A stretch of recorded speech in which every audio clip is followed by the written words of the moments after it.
In a move that's shamefully becoming all too common in North American cities, Mayor Don Iveson and his cheerleaders on City Council have slated Edmonton to become the next city to welcome international lawbreakers with open arms. But did anybody bother to ask Edmontonians what they think?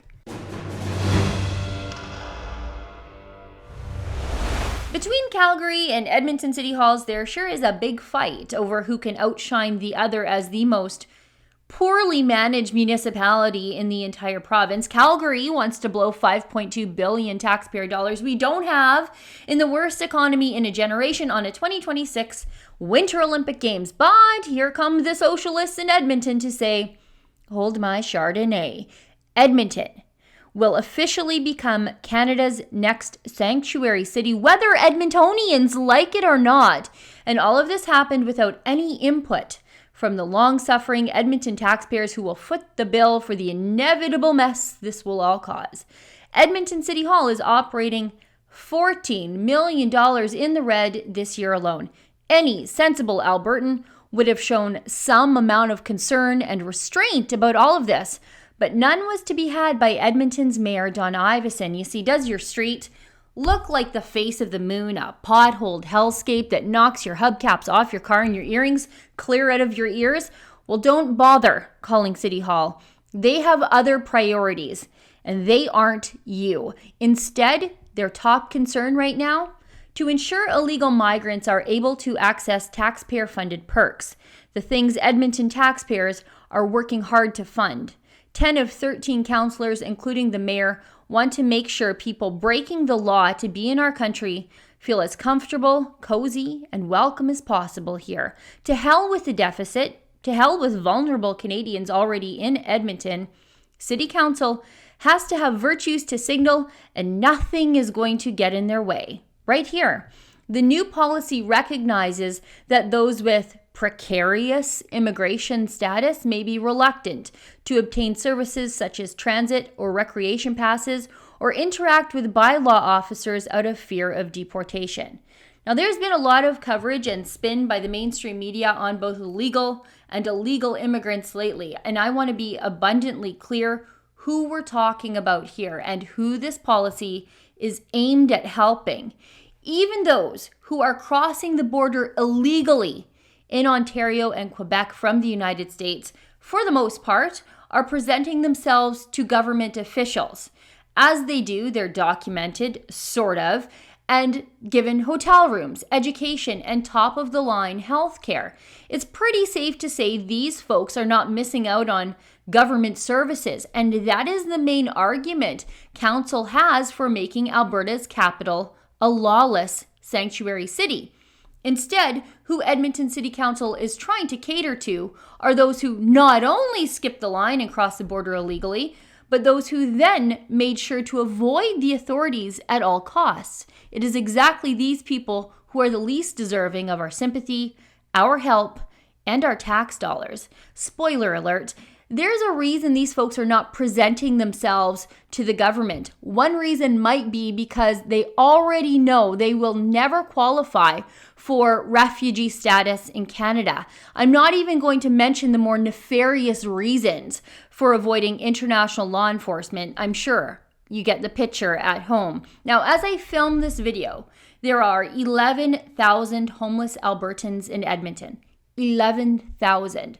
Social justice warriors are just so darn fickle when it comes to prioritizing who they really want to help. And it's really not the homeless people in Alberta. And 50% of Edmonton's homeless population are First Nations. I suppose it's just easier for Mayor Don Iveson to sweep his disastrous record on homelessness under the rug in Edmonton and distract us and focus the spotlight on the latest progressive trend. But count on Iveson to always acknowledge how he's on traditional First Nations territory at the beginning of every event or press conference, while simultaneously forgetting that there are thousands of First Nations people sleeping in parks in his city. And when I say that Edmonton's needy are going to get left in the dust with this new sanctuary city policy, I'm not even close to exaggerating, and we don't have to look very hard in Canada for some hard proof. Canada has at least two other major sanctuary cities, Toronto, and more recently, as of about 18 months ago, Montreal went the same way at the urging of their mayor at the time, Denis Coderre, who was a Liberal immigration minister in a former life, because of course he was. Now let's look at Toronto first.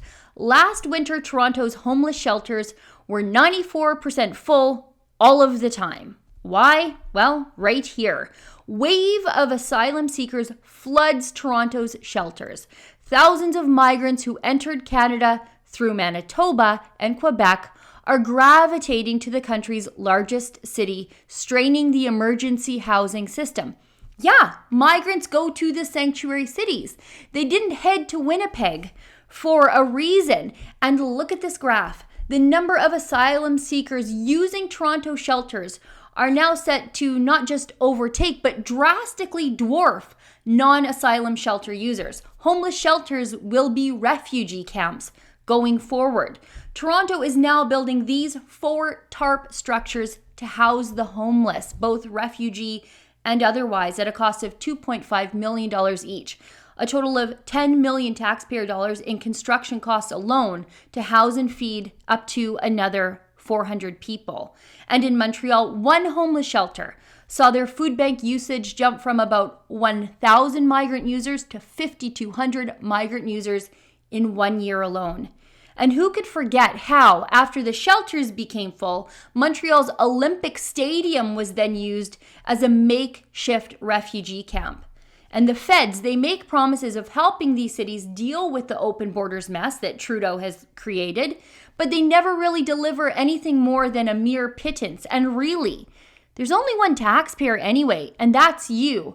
It's all your problem, no matter what level of government pays the bill.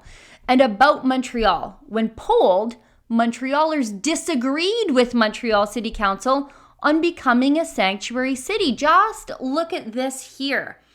The survey also suggests that only 36% of respondents favor a decision by City Council to designate Montreal a sanctuary city for illegal immigrants, while 41% oppose the idea. Nearly 1 in 4 respondents, just 23%, were undecided on the issue. Now look, Alberta loves immigrants. No one is saying otherwise. But these people, they're not immigrants. They are queue jumpers at best. What we can't stand are lawbreakers, especially when attention-seeking city councils decide that these lawbreakers trump desperate Canadians and our legal immigrants. There's a long lineup for affordable shelter in the city, and the mayor and council have gone ahead and now kicked 11,000 people to the back of the line. For what? A headline that makes them feel better about themselves while they waste other people's money? Well, guess what? Winter is already here, and soon 11,000 people are going to be freezing. But it's all right, because Edmonton City Council, well, they feel warm and fuzzy inside. If you think this blatant disregard for the homeless population in Edmonton is as unacceptable as I do, I've started a petition at upholdthelaw.ca, and I'd like you to sign it. It demands that the mayor and council do not spend a dime on criminals until there is not a single homeless Albertan on Edmonton streets. You can be the difference here. Let's get 11,000 signatures, one for every homeless person under Mayor Don Iveson's watch, and we'll deliver this petition to his doorstep. Again, that's at upholdthelaw.ca. And I want to do something else. Something the left-wing cesspit of Edmonton City Council just refuses to do. I want to find out what Edmontonians actually think about their mayor and council making their home a sanctuary for lawbreakers at the expense of the law-abiding. I want to commission an opinion poll done by a reputable pollster with a very clear question about turning Edmonton into a haven for people who broke the laws of Canada to be here. I predict there's a reason Edmonton's council didn't bother to ask the people, and that's because council knows the majority of residents will reject their plan, just like in Montreal, one of the most left-leaning cities in the country, if not all of North America. But these polls cost about $2,000. It's not cheap to give people their chance to give their opinion, but I think Edmontonians deserve it. Can you help me cover the cost to finally give Edmontonians their say?